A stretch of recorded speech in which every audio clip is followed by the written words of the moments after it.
Hey everyone, this is Sean with Timberwood Workshop. Today I'm going to show you how I made this ash and oak coffee table.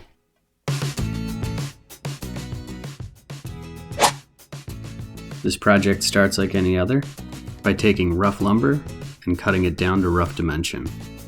In this case I had some ash laying around, so I decided to use that for the top. Don't forget your push block. I then take all the pieces of ash over to the joiner, where I joint one face and one edge of each board.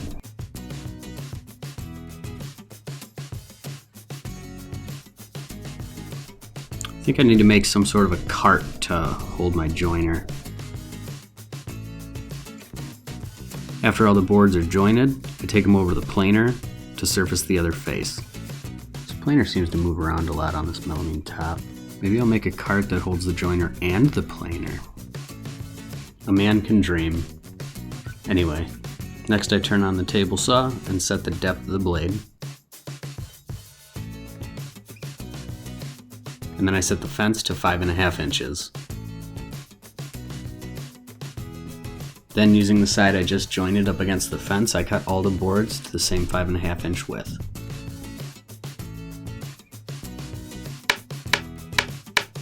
What's that under the wood? Is that my logo? Wow. Can we get back to the project, please? Groupies. Next step is to move the boards around and see how they look next to each other, taking into consideration grain pattern. This step takes a while, but it's one of the most crucial steps to making the end product look perfect. After figuring out a pattern, I number the boards 1 through 4 to not get them confused throughout these next few steps. I put the boards in pipe clamps so they don't move while I mark out lines for the biscuit joiner, making sure to stay 8 inches off the edges so I don't accidentally cut out the biscuits.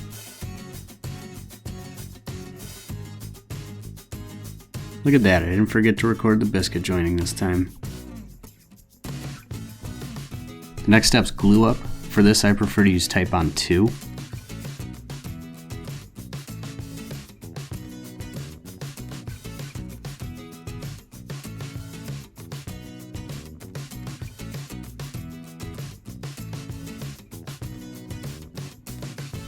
Once all the glue's applied and the biscuits are in, I lay each board down, put a little clamping pressure on it, tap it a few times with the rubber mallet.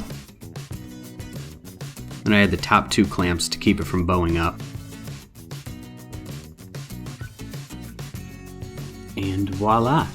It's beautiful! While the top's drying, I start on the legs with this 8/4 white oak.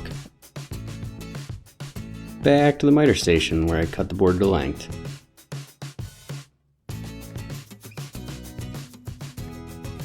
Then onto the table saw. Man, it really seems like there's a lot of cutting with these projects.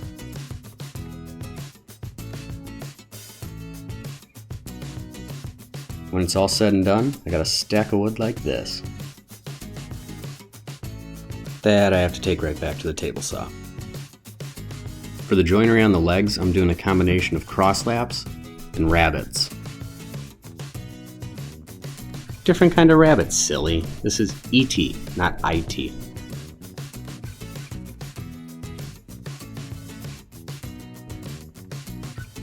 Next I glue up the cross lap joint.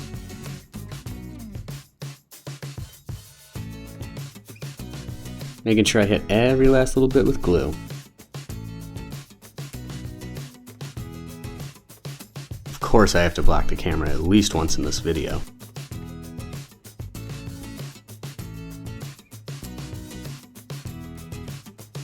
Couple clamps, a little wet rag to wipe off the excess glue squeeze out, you're good to go. Now that the top's dry, you can unscrew it, or you can unscrew it twice because you forgot to record it the first time. Here I'm using a chisel to scrape off the dried excess glue. Flip and repeat. Before squaring up the ends with the track saw, I did sand the top and the bottom, but I find it super boring so I didn't put it in the video. But I did add this slow-mo footage of the end dropping. And now I have to clean out my dust bag.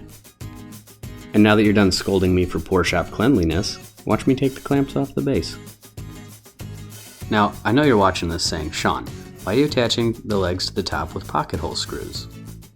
Well, it's really for two reasons. One, is because the legs are going to be stained black anyway. And two, check out how cool this looks in slow motion. And now I start gluing up the rest of the legs.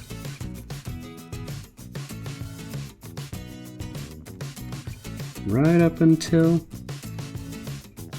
No!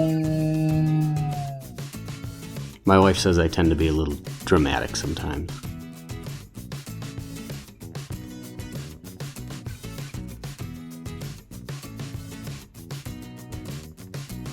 Once that's all clamped, I come back to make sure everything's square. I let it dry overnight so I knew the bond would be perfect before taking the clamps off. And then I moved on to staining the legs. I really like the way the stain is picked up by the white oak, and I really dislike the autofocus on this camera.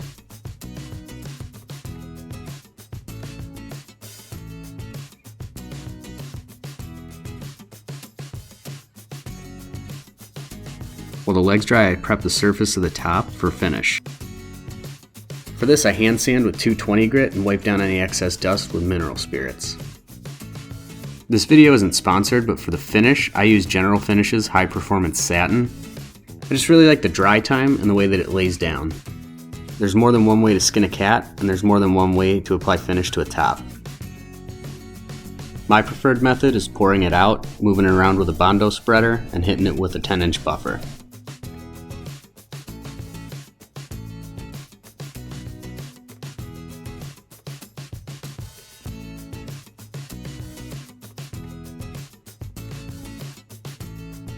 When you use a buffer to apply finish, it tends to push a lot of excess over the edge, so I just come back through and wipe it in. Once the top and bottom are finished, I come back with 400 grit sandpaper to smooth it out.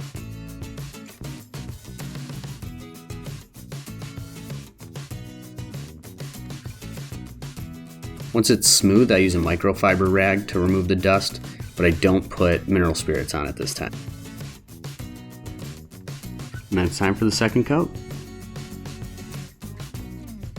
When applying finish, you have to hit both the top and bottom side, because if you leave one side unfinished, it'll pick up more moisture and tend to bow the wood.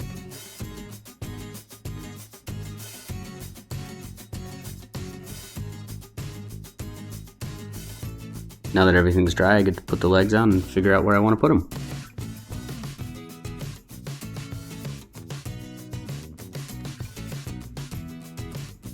Here I'm using these clamps and this piece of wood in the middle to make sure that when I screw in the leg, it doesn't move. And once the outside is fastened, screwing in the inside won't move the leg. To hide the pocket holes, I use these pre-cut dowels. A little glue on the outside, a little in the hole, a couple clamps, and you're done.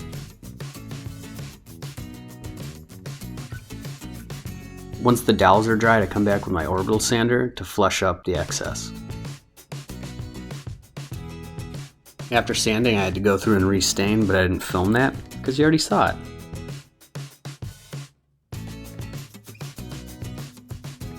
Now it's time to go through and remove all the painter's tape.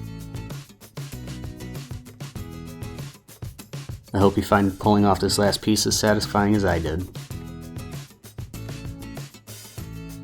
Once all the tape's gone, I come back and replace that center block from earlier. Because these legs have pocket holes on either side, it's not really going to move. This is more just a precaution. And I think it adds to the look.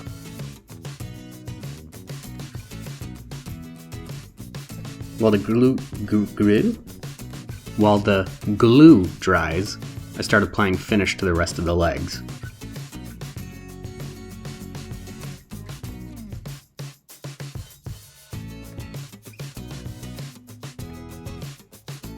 Once the legs have their first coat, I come back with 400 grit sandpaper and hand sand them smooth.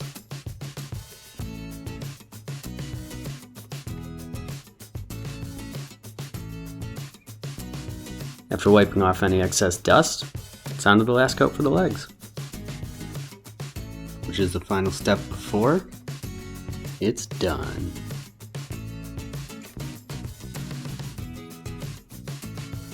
I'd like to say thank you to everyone who made it to the end.